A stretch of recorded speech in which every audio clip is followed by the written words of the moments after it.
Welcome back. Bulletin کا آغاز کریں گے اور سب سے پہلے آپ کو بتائیں گے وزیر اعظم محمد شہباز شریف سے جمہوریہ کروشیا کے وزیر برائے خارجہ و یورپی امور ڈاکٹر گورڈن کلیلیج نے ملاقات کی ہے اور باہمی تعاون کے فروغ کی خواہش کا اظہار کیا۔ وزیر اعظم ہاؤس میں ملاقات کے دوران نائب وزیر اعظم وزیر خارجہ سینیٹر محمد اسحاق ڈار اور سیکریٹری خارجہ آمنہ بلوچ بھی موجود تھیں، اور وزیر اعظم شہباز شریف نے کروشیا کے وزیر خارجہ اور ان کے وفد کو پاکستان آمد پر خوش آمدید کہا اور کہا کہ پاکستان اور کروشیا کے درمیان دوستانہ تعلقات باہمی احترام، خیر سگالی اور مشترکہ مفادات پر مبنی ہیں۔ وزیر اعظم نے تجارت و سرمایہ کاری، انفارمیشن ٹیکنالوجی، روابط، زراعت، سیاحت اور ہنرمند افرادی قوت سمیت مختلف شعبوں میں دو طرفہ تعاون کو مزید فروغ دینے کی پالیسی کی خواہش کا اظہار کیا۔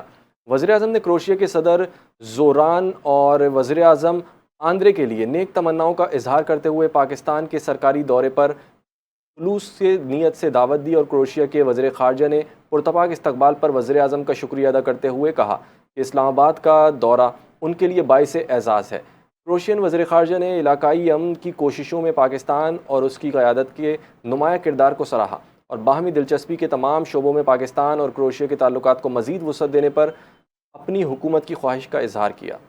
نائب وزیر اعظم وزیر خارجہ اسحاق ڈار سے کروشیا کے وزیر خارجہ ڈاکٹر گورڈن کلیلیج نے ملاقات کی ہے۔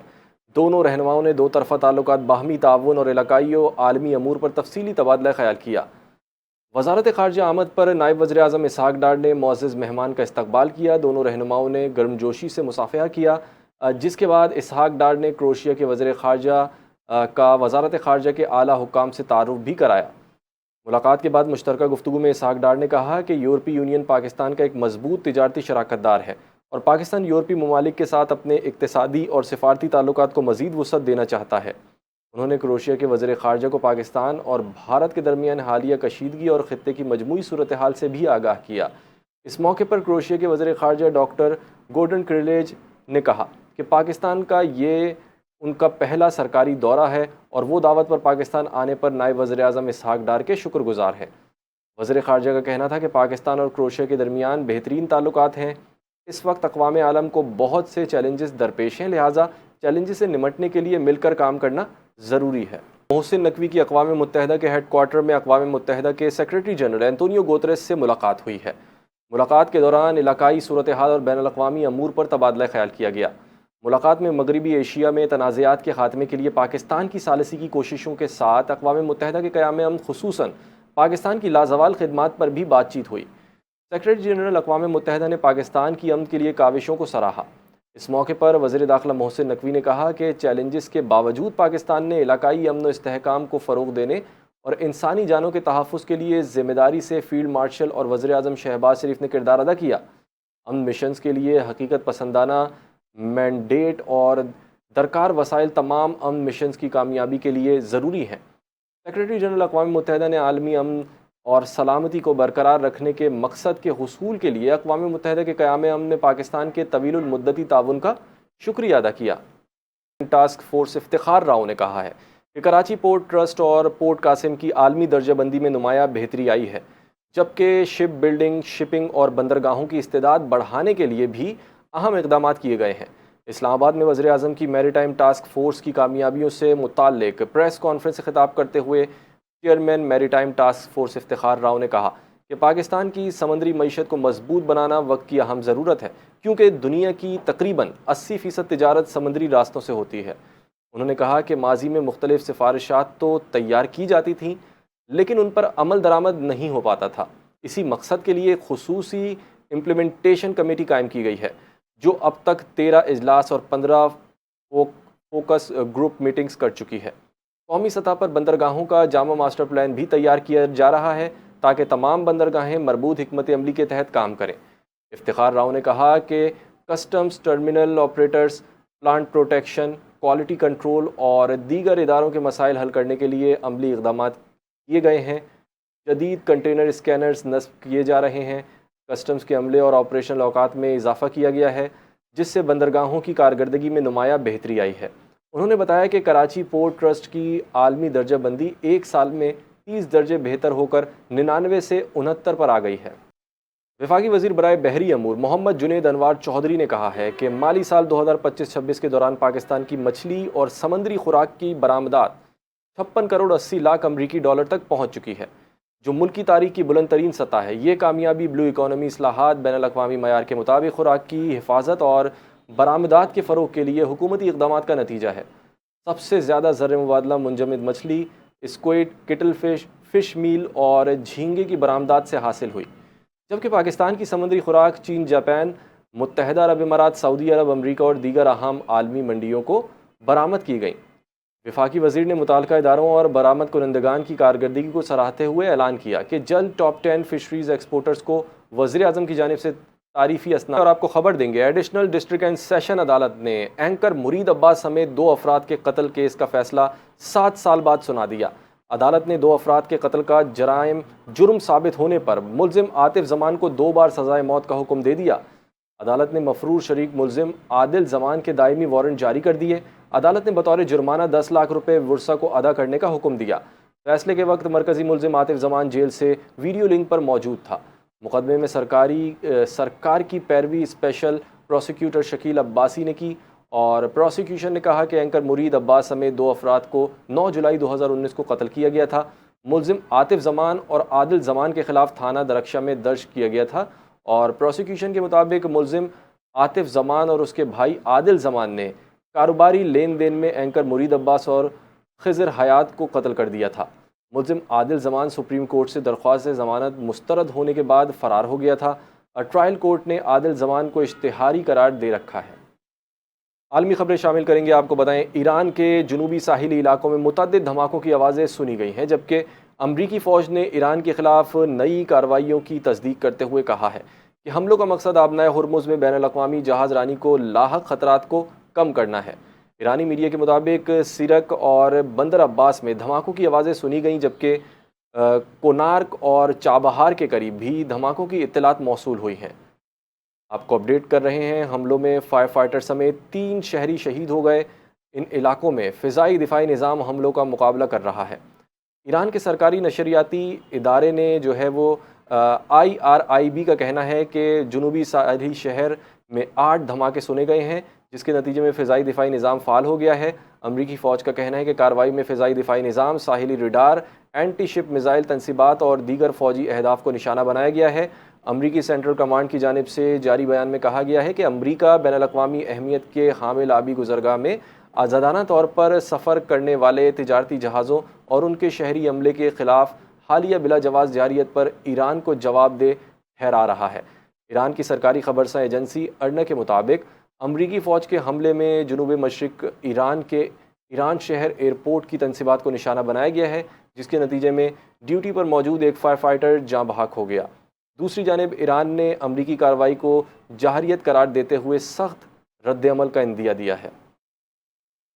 چابہار میں امریکی حملوں کے بعد چابہار فری زون میں موجود گوداموں سے گاڑیوں کو محفوظ مقامات پر منتقل کرنے کا عمل شروع کر دیا گیا ہے۔ ایران کے سرکاری نشریاتی ادارے کے مطابق ایران کی واحد سمندری بندرگاہ اور عالمی تجارت کے لیے اہم مرکز چابہار فری زون آرگنائزیشن کے سربراہ نے بتایا کہ حکام نے گوداموں میں موجود گاڑیوں کو نکالنے کا عمل شروع کر دیا ہے۔ عہدیدار کے مطابق نصف شب تک 300 گاڑیاں گوداموں سے منتقل کی جا چکی تھیں، مزید 100 گاڑیوں کو صبح ہونے سے قبل نکال لیا گیا۔ امریکی صدر ڈونلڈ ٹرمپ نے کہا ہے کہ ایران کی جانب سے بحری جہازوں پر کیے گئے حملوں کے رد عمل میں ایران پر حملے کیے گئے ہیں۔ سوشل میڈیا پر بیان جاری کرتے ہوئے امریکی صدر ڈونلڈ ٹرمپ نے ایران کو وارننگ دی ہے کہ اگر دوبارہ کوئی ایسی کارروائی ہوئی تو نتائج اس سے کئی زیادہ برے ہوں گے۔ اس سے پہلے ٹرمپ نے ایران پر مزید حملوں کی دھمکی دی تھی، البتہ ایران کے ساتھ مکمل جنگ شروع ہونے کا امکان مسترد کر دیا تھا۔ امریکی نائب صدر جے ڈی وینس نے بھی دھمکی دیتے ہوئے کہا کہ ایران نے آبنائے ہرمز بند کرنے کی کوشش کی تو اسے امریکی فوج کی جانب سے جوابی کارروائی کا سامنا کرنا پڑے گا۔ امریکی نائب صدر نے واشنگٹن میں نیوز بریفنگ میں کہا کہ امریکی حملے اس وقت تک جاری رہیں گے جب تک ایرانی ہرمز نہیں کھولتے اور جہازوں پر فائر بند نہیں کرتے۔ انہوں نے کہا کہ بنیادی معاہدہ یہ تھا کہ اگر ایران جہازوں پر فائرنگ کرے گا تو امریکہ بھرپور جوابی کارروائی کرے گا۔ ایران معاہدے کی پاسداری کرے یا پھر وہی کچھ بھگتے جو گزشتہ رات۔ امریکی صدر ڈونلڈ ٹرمپ کے جزیرہ خارق پر حملے کی دھمکی پر ایرانی پارلیمنٹ کی قومی سلامتی کے ترجمان ابراہیم رضائی سمیت دیگر نے بیان جاری کیا ہے۔ ابراہیم رضائی نے کہا ہے کہ آؤ ہم تمہارا انتظار کر رہے ہیں۔ ادھر ایرانی وزیر خارجہ عباس عراقچی نے ٹرمپ کے بیانات پر رد عمل میں کہا کہ مہذب اور بہادر ایرانی قوم کے لیے توہین آمیز زبان استعمال کرنے سے ایرانی قوم کی عظمت کم نہیں ہوتی۔ ایران اپنی شائستگی، ثقافت اور مضبوط اخلاقی اقدار سے جانے جاتے ہیں۔ ان کا کہنا تھا کہ ہم بےہودگی کا جواب بےہودگی سے نہیں، بے خوفی، عظیم حوصلے اور عمل کے ساتھ دیتے ہیں۔ ایرانی سپریم لیڈر مجتبیٰ خامنہئی کے سینئر مشیر محسن رضائی نے خبردار کیا ہے کہ امریکہ اور اس کے اتحادیوں کو سخت سزا دی جائے گی۔ علاوہ ازیں ترجمان ایرانی وزارت خارجہ اسماعیل بقائی نے کہا کہ مفاہمتی یادداشت اعتماد کی نہیں، وعدوں کی پاسداری کی بنیاد پر ہوئی تھی۔ امریکہ آبنائے ہرمز میں مشکلات پیدا کر رہا ہے، ایران اپنے مفادات کا تحفظ۔ آگے بڑھیں گے اور آپ کو بتائیں گے وزیر اعظم محمد شہباز شریف نے مالی سال 2025-26 کے دوران گزشتہ برس کے مقابلے میں زیادہ ترسیلات زر بھیجنے پر سمندر پار پاکستانیوں کا شکریہ ادا کیا ہے۔ وزیر اعظم نے اپنے بیان میں کہا کہ بیرون ملک مقیم پاکستانیوں نے مالی سال 2025-26 میں 41.6 ارب ڈالر کی ترسیلات زر پاکستان بھیجیں، جو گزشتہ مالی سال کے مقابلے میں 8.6% زیادہ ہیں۔ انہوں نے کہا کہ ترسیلات زر میں اضافہ سمندر پار پاکستانیوں کے حکومتی پالیسیوں پر اعتماد کا مظہر ہے۔ وزیر اعظم نے کہا کہ اوورسیز پاکستانی ملک کا قیمتی سرمایہ ہے اور ان کی فلاح و بہبود حکومت کی اولین ترجیحات میں شامل ہے۔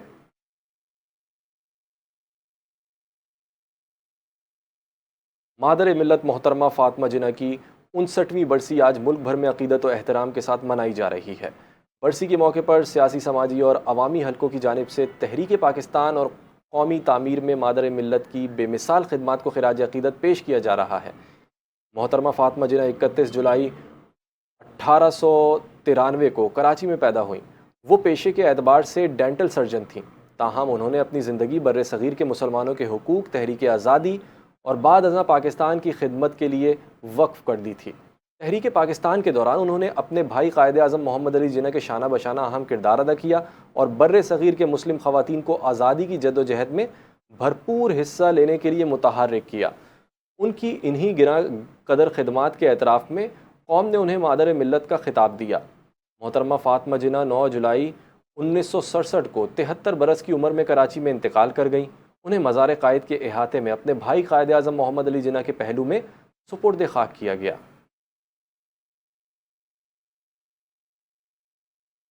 صدر مملکت آصف علی زرداری اور وزیر اعظم شہباز شریف نے مادر ملت فاطمہ جناح کی 59ویں برسی پر انہیں شاندار خراج عقیدت پیش کرتے ہوئے کہا ہے کہ تحریک پاکستان، جمہوریت اور قومی تعمیر میں ان کی خدمات ہمیشہ یاد رکھی جائیں گی۔ دونوں رہنماؤں نے اپنے الگ الگ پیغامات میں کہا کہ قائد اعظم محمد علی جناح کے شانہ بشانہ فاطمہ جناح نے تحریک آزادی میں تاریخی کردار ادا کیا اور خواتین کو قومی جدوجہد میں مؤثر قوت بنایا۔ صدر مملکت نے کہا کہ فاطمہ جناح آئین کی بالادستی، قانون کی حکمرانی اور جمہوری اقدار کی مضبوط علامت تھیں، جبکہ وزیر اعظم نے کہا کہ مادر ملت نوجوان نسل خصوصاً خواتین کے لیے مشعل راہ ہیں۔ ان کی زندگی ثابت قدمی، ایثار اور قومی خدمت کا روشن نمونہ ہے۔ دونوں رہنماؤں نے اس عزم کا اظہار کیا کہ فاطمہ جناح کے افکار اور جمہوری اقدار کے فروغ کے لیے کوششیں جاری رکھی جائیں گی۔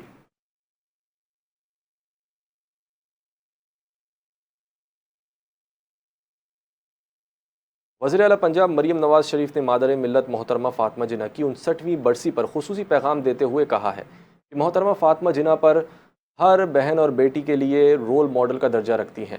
وزیر اعلیٰ مریم نواز نے مادر ملت محترمہ فاطمہ جناح کی مغفرت اور بلندی درجات کی دعا کرتے ہوئے مادر ملت محترمہ فاطمہ جناح کی جمہوری اور ملی خدمات کے لیے سلام عقیدت پیش کیا۔ وزیر اعلیٰ مریم نواز شریف نے محترمہ فاطمہ جناح کی قائد اعظم کے لیے بے مثال محبت اور جذبہ ایثار کو بھی خراج تحسین پیش کیا۔ وزیر اعلیٰ پنجاب مریم نواز نے کہا کہ پاکستانی قوم مادر ملت کی قومی اور سیاسی خدمات کو خراج عقیدت پیش کرتی ہے۔ نامصائب حالات میں مادر ملت کی ثابت قدمی ہمارے لیے مشعل راہ ہے، جبکہ محترمہ فاطمہ جناح نے ثابت کیا کہ عورت ملک کے لیے تعمیری کردار ادا کرنے کی صلاحیت رکھتی ہے۔ کبھی کراچی کا دل کہلانے والا لیاری آج بنیادی سہولیات کو ترس رہا ہے۔ ٹوٹی سڑکیں، پانی، گیس اور سیوریج کے مسائل نے شہریوں کی زندگی اجیرن بنا دی ہے۔ آخر لیاری کا وارث کون؟ دیکھیے ہماری یہ خصوصی رپورٹ۔